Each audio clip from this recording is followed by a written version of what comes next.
Okay, I'm going to get started. Again, thank you all for attending. My name is David Flaherty. I'm the CEO of Magellan Strategies. Behind the curtain, if you will, is Craig Haverback. He's going to be helping answering questions. So this webinar is going to last about 30 minutes of me speaking to the slides, and then we're going to open it up for questions for at least 15 minutes. So please feel free to listen. To submit a question, up in the right-hand corner of your screen, you see a chat tab and then a Q&A tab. You can really use both of those options to submit a question. I ask that you submit them through the Q&A tab, but if you have a problem doing that, you can also set that up and do that in the chat. I'll answer questions at the end of my presentation. And again, I just appreciate you all being here. So with that said, I want to start off actually by, if you don't mind, polling the audience. If one of you could tell us, most of our clients are with local government, school districts, special districts, or a public policy organization. So if you don't mind answering that question right now, that would be great. It should pop up on your screen and let us know. If you don't have an interest there, that's fine as well. But we're just curious to get to know where folks are tuning in from and what organization they're with. So, okay, we're starting to see some numbers come in. About half local government, 8% school district, 8% special, a policy organization, and 4 other. Thanks for weighing in on that. I do appreciate that. And then I'm going to also ask you one other question relevant to this discussion today. Real quickly, just are you or your organization considering a ballot measure in 22? Just curious, feel free to chime in there. And again, I really do appreciate that your feedback. And once you answer that, you'll be able to move ahead and so forth. All right. So with that, again, I'm going to get started. Okay, first and foremost, Magellan Strategies is a public opinion research firm. We've been around for 15 years. We're located in Louisville, Colorado, and we specialize in surveys for local governments, special districts, school districts, and public policy organizations. We are proud members and financial supporters of CCCMA, the Colorado City and County Managers Association, CCI, Colorado Association of School Board, CASB, Colorado Association of School Executives will be attending their winter conference next week. So we hope to see perhaps some of you educators there, as well as CML and some other groups. We just want you to know we are friends of local government, school districts, and special districts. Who have we worked for? We've been around for a while. Some of you may not have heard of us.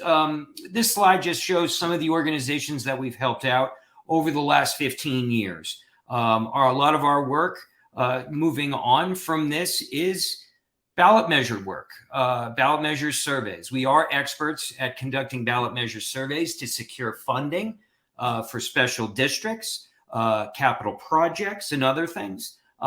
We've really done a lot of work over the last 15 years. And we also do post-election surveys in case you did have a ballot measure that did not pass muster, if you will, to help understand perhaps how things should be refitted if you're going to go before voters again. We also do community surveys for both local governments and school districts. We have a couple of survey formats that are really helpful for letting your organization know and understand not just how like either your students or families or residents feel about you, but the whole 360 view. So we do a lot of that work. And then we also do a lot of public policy stuff. We do healthcare, we do COVID, we do transit, we do affordable housing, a lot of different things. So that's just a quick primer on the kind of work we do. Now, today's topic is about ballot measure surveys. And honestly, if you're considering hiring a firm such as ours, have you ever asked them or thought, how well did you all forecast what was going to happen in the election? Well, we did 11 ballot measure surveys last year for 11 different organizations. And out of those 11, we said 10 were going to pass and 1 was going to fail. And that's exactly what happened. And please keep in mind, we are going to make this presentation available to all of you at the end of today. So don't feel that you need to see all these things. But we like to show how well we did or did not do. Town or monument, police funding, half cent sales tax increase. We forecast in the summer that 64% of voters were going to support it, and 63% actually did. So that was a pretty close one. It doesn't always end up like that, but we're pretty darn good at figuring out what voter support in opposition is going to be. The ones that we do miss, we're missing them in a runaway election, like City of Boulder, for example. We did a 0.3% sales tax extension, and we measured support at 74%. It passed by 85%. So things like that will occur. And again, I'm going to go over this real quickly, and you'll be able to see these exact ballot measures. Okay, today I want to talk about the 5 steps of developing a ballot measure survey that can lead to voter approval. These are time-tested, fundamental approaches to using survey research to help position your ballot measure to be in the best position to win. First and foremost, you better know your voter registration and turnout demographics. I'll show you that in a second. You need to ask the right questions to measure relevant opinions. There's a lot of things that matter, and I'll get to that in a little bit too. You need to educate and inform your voters or residents of the what and why. Why are you going to the ballot? Why do you need this money? How are you going to spend it? And including that information in the survey is extremely relevant and extremely important. And then after educating and informing voters with that information, measuring how much does it move the needle? Somebody that was a no, are they now a yes? Or were they an undecided, maybe a yes? And then finally, the importance of drafting good ballot language is absolutely critical. So first and foremost, let's talk about our voter registration demographics. What am I talking about? I know you may be squinting on your screen right now, but for every project we do, we come up with a voter registration report and past turnout report, because if you're going to be an effective pollster and know what you're doing, you better have this information at your fingertips, and we do. What are you looking at? We did a project for Mesa County Valley School District 51 last year to raise for a bond measure to build a new Grand Junction High School. Well, as you can see, active registration was about 100,000 people at the time. And you go back and what am I looking at here? This is the demographics of what turnout was in the 2020 election, the 2019 election, the 2018 election, and the 2017 election. And the demographics move around a lot. And what I mean by that is in 2019, seniors that are 65 and older made up 44% of all ballots cast in the 2019 election there. However, in the presidential election, they only contributed 30% of the ballots cast. So you really need to know that. So obviously, we're going to, since we had an election in 2021, make sure that our demographics and our survey is weighted appropriately to these demographics. So that's just an example. Another example here, Town of Erie. We're currently assisting them with a home rule ballot measure that'll be coming up. Same sort of scenario. Here's voter registration of exactly what it is. Here's what past turnout looked like. But if they place home rule on the ballot this November in the Home Rule Charter Commission, we're going to weight the results so that it's similar to November 2018's election, because that was the last midterm election. I'm not going to beat this to death so much, but the bottom line is you better know your voter demographics. Okay, moving on from there, asking the right questions and measuring the relevant opinions. What exactly am I talking about? Here's just some general ideas. One, some elections that we do to raise revenue for especially a metro district, people may not even know the metro district provides their road, their water, their public safety needs, et cetera, et cetera. So we'll ask an awareness question just to make sure, are you familiar with this metro district and the services they provide? First and foremost, after going on from that, job approval and satisfaction levels, especially it's for the department or the need that is being met. Do you think this police department is doing a good job? Do you think this fire department is doing a good job? Do you think the school district is doing a good job educating students? Those approval levels and those measurements are very important, because if they're not great, you may not want to go there and ask for a revenue increase of some kind.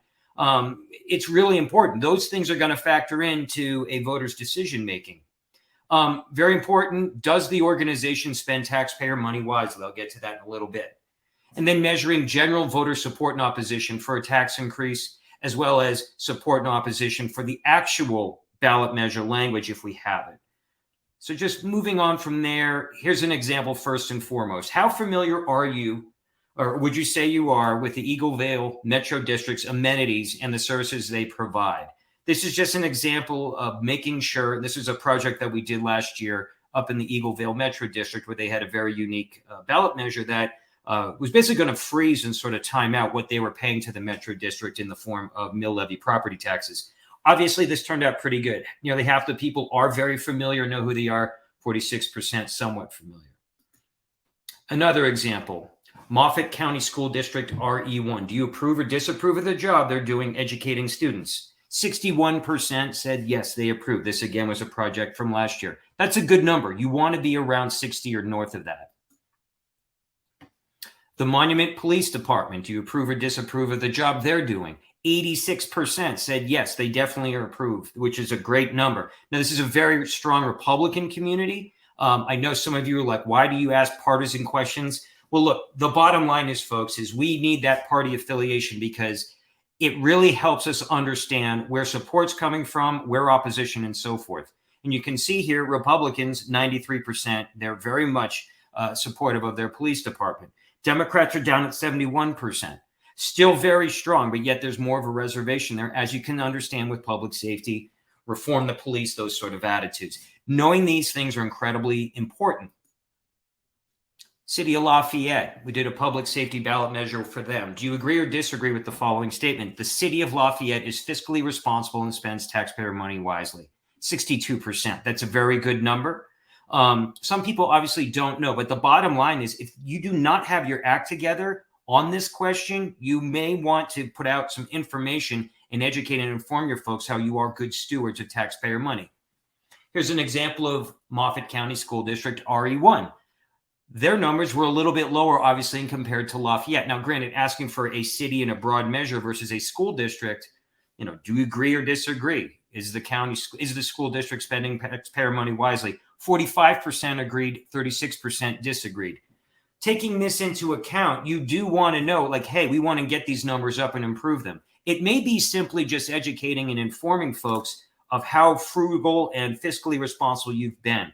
But again, knowing this by voter subgroups is very important. Again, up in Moffat County, Craig, very Republican area, non-parents in GOP, which is, a large portion of the vote up there, only 41% agree with this statement. However, Democrats are very strong, if you will, in younger voters. These things matter. Step 2, general support for what you're asking for. Are people going to raise their taxes for issue X or problem X? And again, this is an example in Moffat County RE2. Generally speaking, would you support or oppose a property tax mill levy increase to fund necessary infrastructure repairs, maintenance, and capital projects for every school in the district? We didn't bring up the amount of the tax. We did not bring up how much it was going to cost them. I just want a general measurement, just for the general idea. Would you be willing to go there? 50% said they would, 40% they would not. That's what I mean by a general measurement. We did a project in the town of Vail, helping out them secure a dedicated funding source for affordable housing. Again, we're not bringing up what was a half-cent sales tax, but we're just simply asking, do you support, a undefined tax increase, to create a dedicated funding source for housing? 46% support, 45% oppose, 50-50, not very good, but at least we know where we are. This is where we're sort of starting out. And again, breaking it up and understanding that by voter subgroup. Okay, the uninformed ballot test question. This is very important. What am I talking about? After we go through those measurements, we then get to the details. I haven't said anything about the ballot measure. I haven't said anything about how the money is going to be spent. And this is an example of what we did in Moffat County School District RE1. And I'm just going to read this to you. One bond measure being considered by the school board would increase residential property taxes by 11.9 mils to fund $40 million of necessary infrastructure repairs, maintenance, and capital projects at several different schools in the district. And then we include the cost information. The mill levy increase would cost homeowners $14 a month or $170 a year on a home valued at $200,000. This is a paraphrased, uninformed ballot measurement. And what we're doing is we're giving them the cost details. We're giving them a general idea of how the money is going to be spent. Would you support or oppose this? 43% said they would approve. 50% said they would reject. Another example.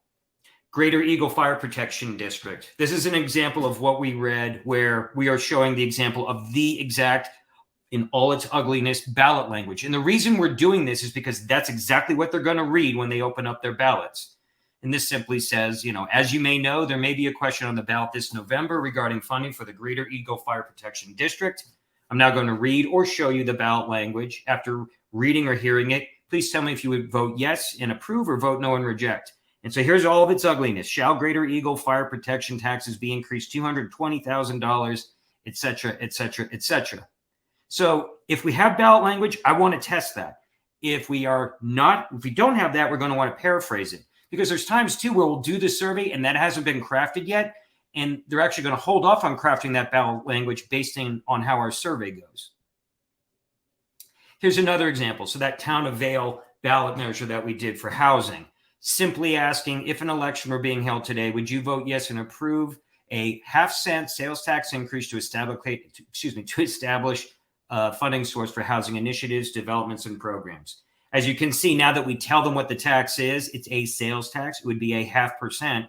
52% said they would approve. 42% said that they would reject. Okay, the next step is educating and informing respondents of the ballot measure. It's time to tell your story. It's time to let these voters know, all right, other than just the cost and generally what it's for, let's really get into the weeds, because the weeds do matter, folks. And it's also sort of going to forecast what people should learn, considering there'll be an ample amount of effort put into the campaign of educating and informing people. This is the opening language that we used in Moffat County School District. We will now share information about some of the school infrastructure projects and primary reasons why the school board is considering a bond measure.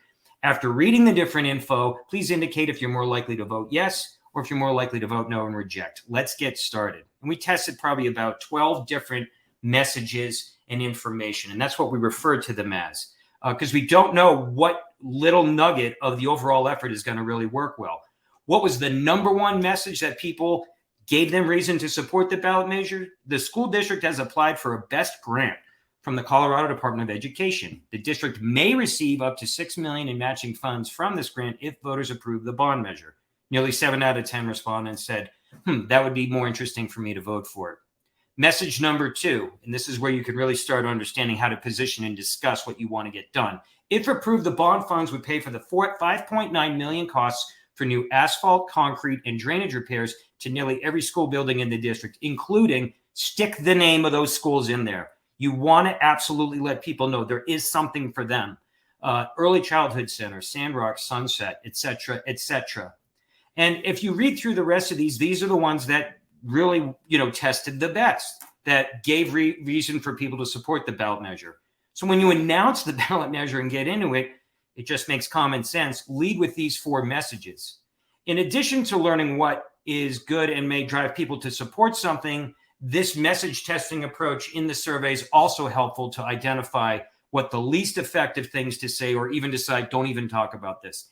And when we did the Moffat County ballot measure, we did have this message, and this was the least effective, if not the negative message. If approved, the bond funds would pay for $4.3 million costs of a new football field, new track, bleachers, lights, and press box for Moffat County High School. Now, this is up in Craig. I assume that perhaps this may go over better because, football field, a community meeting spot, brings people together. No way, no how. Only 40% said that they were more likely to vote yes after hearing this, and they wanted nothing to do with that. They only wanted the dollars going to exactly those infrastructure needs. So that's just one example of how the survey was helpful to craft the ballot measure. Same thing in the city of Lafayette. We're now going to share some information of you considering a ballot measure to generate a new funding source for public safety service and needs. Again, after hearing the information or reading it, please tell if you're more likely to support or oppose. Well, what did we learn in Lafayette? Lafayette's a very progressive Democratic community. There was a concern that if the ballot measure did include the hiring of 4 police officers, a lot of voters may have pause just simply because they were supporters, if you will, of, reform the police movements, if you will. But what we really found from this ballot measure or from the survey was the number one thing, or one of the top things people liked, was the hiring of mental health co-responders to accompany police on calls involving behavioral health issues to minimize violence, arrests, and the use of jails. They love that.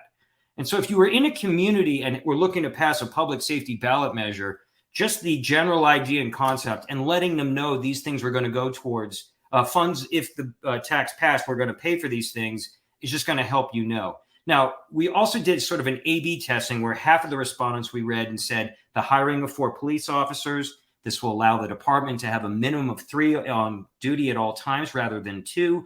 The additional officers will help to reduce response times and put more focus on community policing. 72% of folks did support this, but as you can see, 22% were more likely to reject it. Not strong levels of opposition, but it was more measurable. So again, that's just another example of how you can do that. Okay, step 4, let's measure that voter movement. We had the uninformed ballot test, and then we have the informed. So what are we looking at? Well, this is just an example of what we read in Moffett. Thank you for taking the time for reading the information about why the school district is considering the bond measure. Give them the same information again. This is what it's going to cost on a home valued at X for this mill levy increase, et cetera, et cetera. And after measuring this, 52% did say they were going to approve it. Going further, overall, we can see on the uninformed ballot test, approval was at 43%, and it went up to 52%. Opposition dropped 8 points, and 6% were undecided. We also like to look at the change by voter subgroup. Which group really moved the most? And luckily for Moffett, it was the seniors. Those seniors make up a very large portion of odd year voting in November.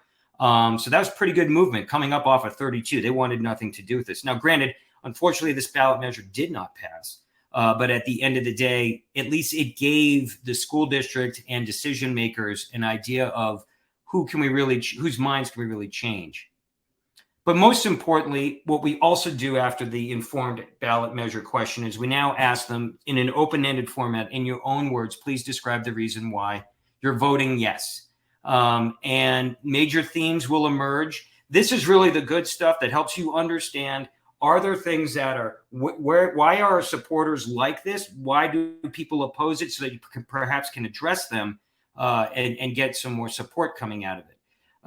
If all these improvements are needed, I compare our school district to what Hayden and Meeker did to get the new schools. There must be more governmental help to get funds so there is not such a large tax change, et cetera, et cetera.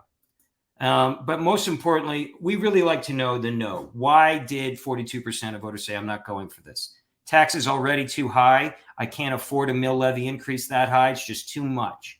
Now's not the time. COVID, the plant shutting down, oil and gas jobs going away. And then this is honest too, lack of distrust that the district will manage projects appropriately. So this is going to give you everything you need to know about where opposition is from the horse's mouth, if you will. And it's very, very important and relevant. Same thing in the example of Vail here. This is the informed ballot test that we did for the Vail Housing Initiative. Now that you've heard some information, would you support or oppose it? Here's the change in support. Initially, support was at 52. Approval got up to 57. I think the actual ended up being about 54. And again, here's some information by voter subgroup. And then again, one more time, the open-ended ballot measure. Why are you supporting this ballot measure? Our community will cease to exist, if we do not find housing for year-round residents. The housing crisis is real and growing.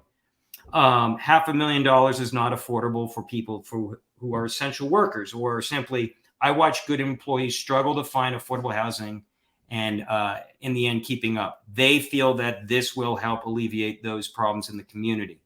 Why are people voting no? This is a private sector problem. The last thing I want is the public sector at any level involved in the real estate market, male 55-64. I would rather see the revenue come from property taxes or a short-term rental tax. So again, this gets you all the information behind the why, and you get the whole picture. Okay, now real quickly, I'm just going to walk through ballot language. We're currently, or did conduct, a post-ballot measure survey for Brighton School District 27J. They had a ballot measure, one passed and one just came up short. 52% voted no on ballot issue 5A that would have funded teacher salaries in STEM programs. This survey only interviewed folks that did vote in the 2021 election to understand why they voted no, and if there are things that to be able to reposition the ballot measure for a better day. Just an example on this right now. Change number 1, understanding changes that could have increased support. The first paragraph of ballot issue 5A mentions an increase of an additional mill levy of not to exceed 8 mills. Would you be more likely to consider voting yes in approving ballot issue 5A if the language included information about how much an 8 mil increase would cost annually on a home valued at $500,000? This is important, folks, because a lot of times voters read this and they can't calculate in the head how much the mill levy is going to be taken out of their pockets. Well, out of all the respondents in this survey, 47%, they would have been more likely to vote yes if they had that little bit of information. And then here's kind of more of a general one. Would you be more likely to vote yes and approve ballot issue 5A if the amount was less than 8 mils? A quarter of people said that. But what I really wanted to show you here is there's 2 ballot measures last year in Colorado. And these are examples of how that information was actually inserted in the ballot language. Now, we're not attorneys. We don't mean to hop out of our lane, if you will. Our job is really to measure voter opinion appropriately and support and opposition levels and help you understand where to go. But this is a ballot measure that was in the West Route Fire Protection District, up in Steamboat, near Steamboat, showing, dropping language in here so that people can actually get their head around, okay, $21 a year per $100,000 of assessed property value. Or the one in Ouray County, $14.30 a year of property taxes per $100,000. That's legal. It's okay to do that. And it can be worth as much as 4 points in support. And then here's just one other question I want to address a lot of people. How specific do you need to be in your ballot language? I always suggest you need to err on the side of being too specific. Voters do want the specificity of it. They really do want to know where the money's going. This is an example of 27J. The following language in ballot issue 5A describes how some of the $16 million in education funding would be spent. And these are the actual ballot or the bullet points that were in the ballot language: recruiting, attracting, and retaining quality teachers and staff by increasing salaries, providing enhanced career-focused learning and technical education, and so forth. Do you think this ballot language is specific enough describing how the $16 million is going to be spent, or would you prefer to see more information and details? This is the measurement just among the folks who voted no. 46% it's specific enough. Nearly half said they would prefer to see more information. So again, that's just something I wanted to throw in there today, to give you an idea on ballot language.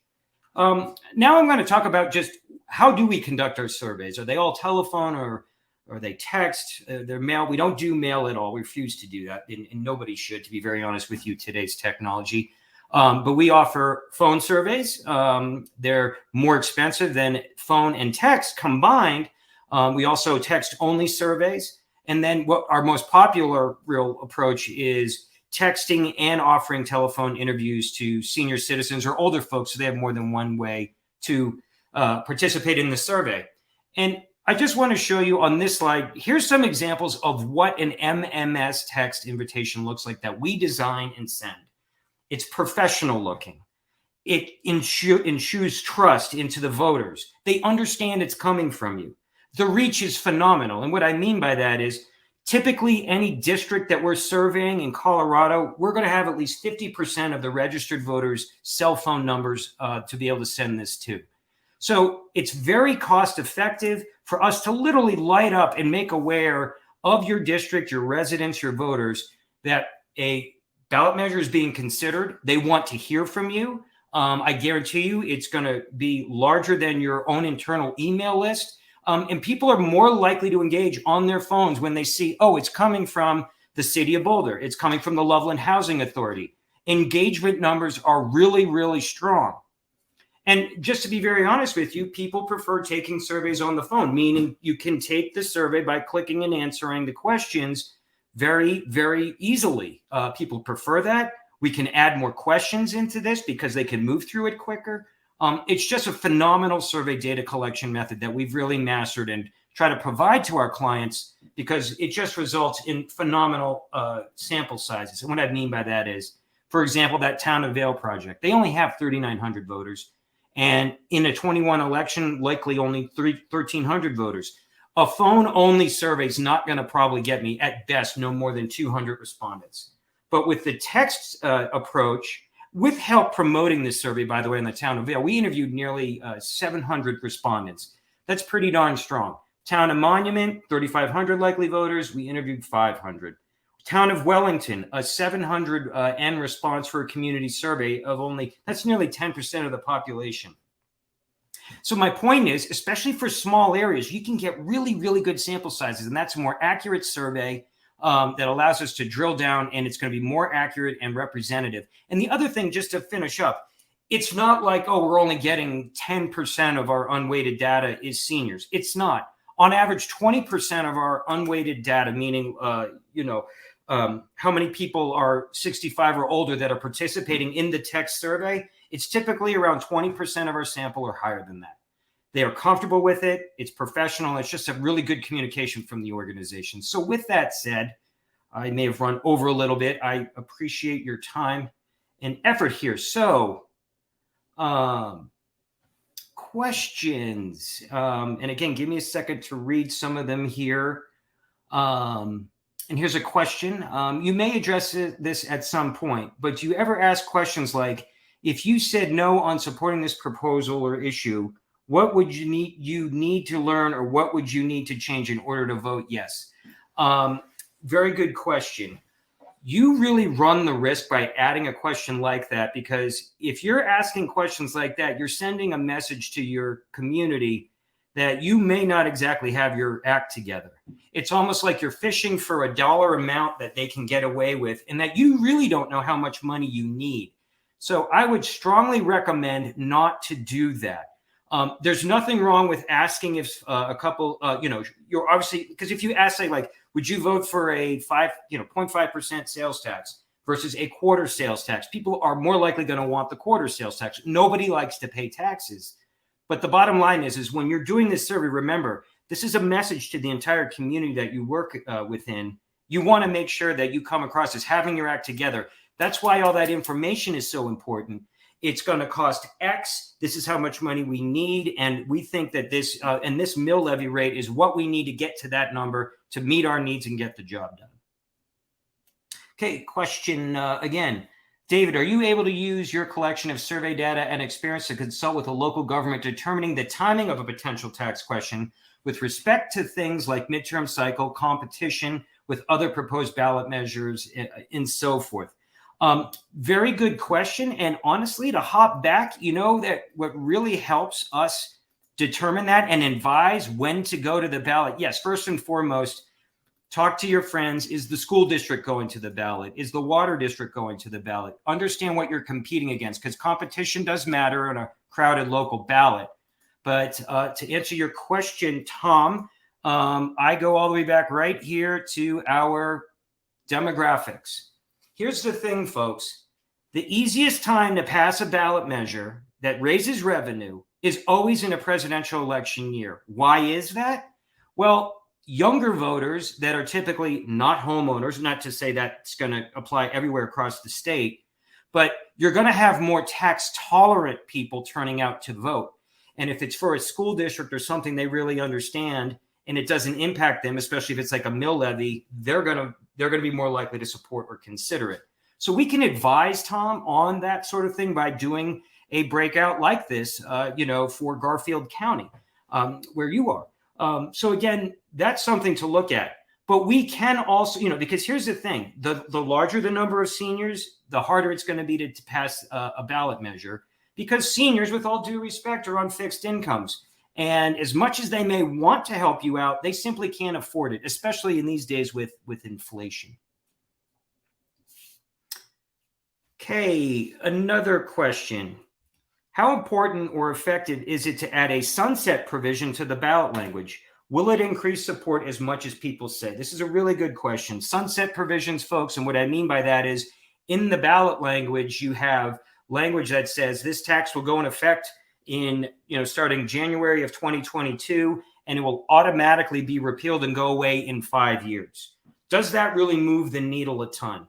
Sometimes it does, sometimes it doesn't. It depends on the kind of ballot measure. Let me give you an example. In 2015, we passed a road funding ballot measure in the city of Colorado Springs, a very anti-tax Republican strong area.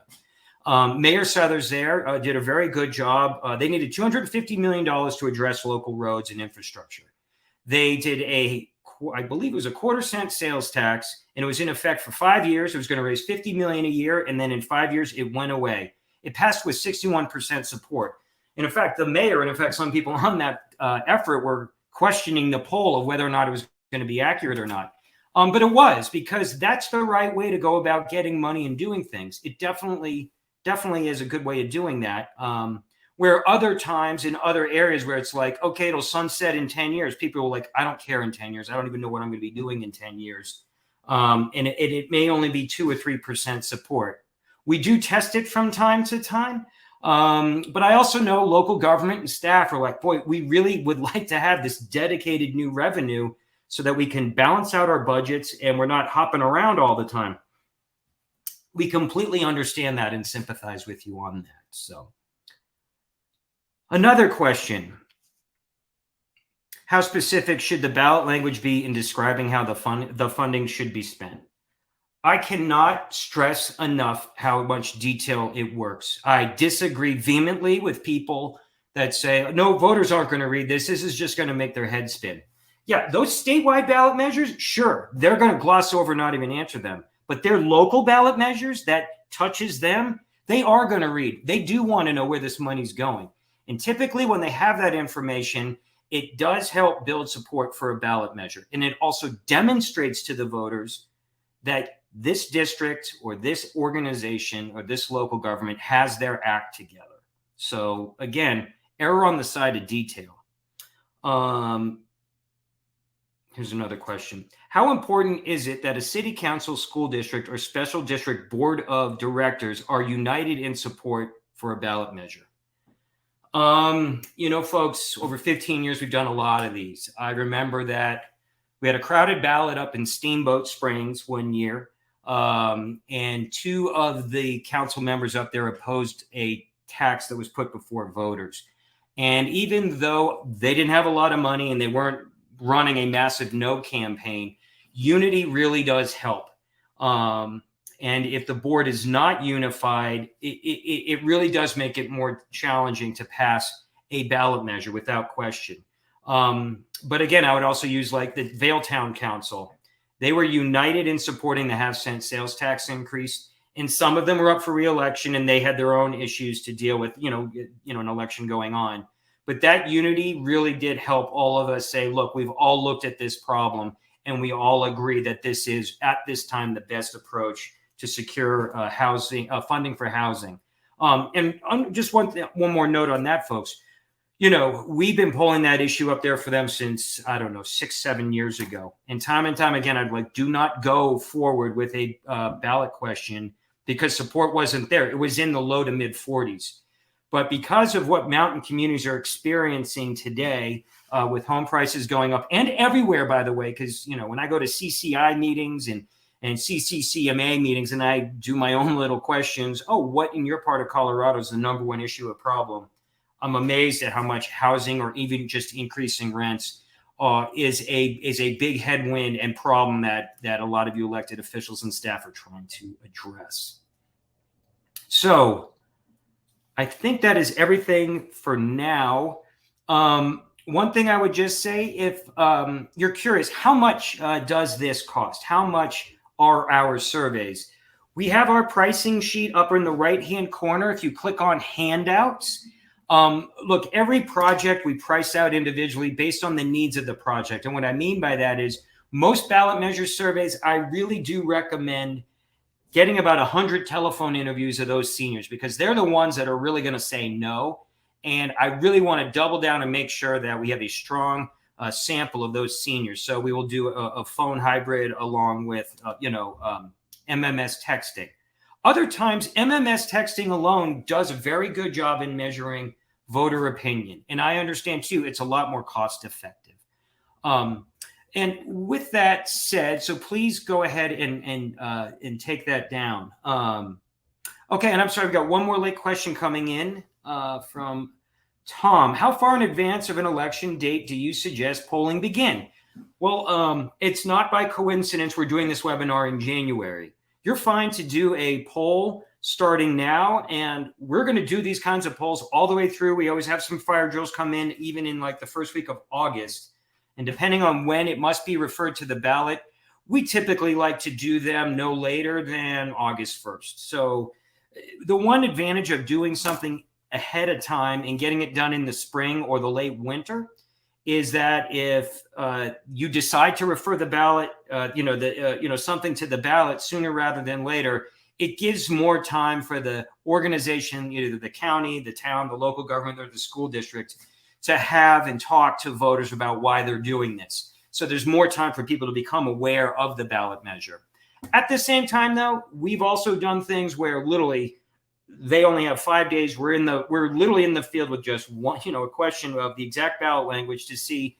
And certain city council members or school districts are like, we're going to put this on the ballot if we think it's going to go ahead. So I would say, that's sort of your window. But our probably busiest season, for forecasting what's going to happen is late winter into midsummer is usually a pretty busy time for us. So that's what we have done in the past. Okay, well, thank you all for attending. I hope I wasn't too long-winded or talked too quickly. Feel free to contact us at magellanstrategies.com. We'd love to talk to you if you have something in mind. And again, there's no charge to give us a call, okay? It's no charge for us to put together one of these demographic sheets. We're here to help you make the best decisions and move forward, and understand, folks, we work for you. It's about helping you measuring and understanding your voters or your residents as accurately as possible so you all can make good decisions and don't, get out of turn or perhaps do something that your community, doesn't agree with. So again, thank you very much. We're going to wind it down here probably in the next 20 seconds. You will all receive a copy of this ballot measure, and just thank you very much for your time today. And drive safe in the snow wherever you may be in the state. So we'll see you soon.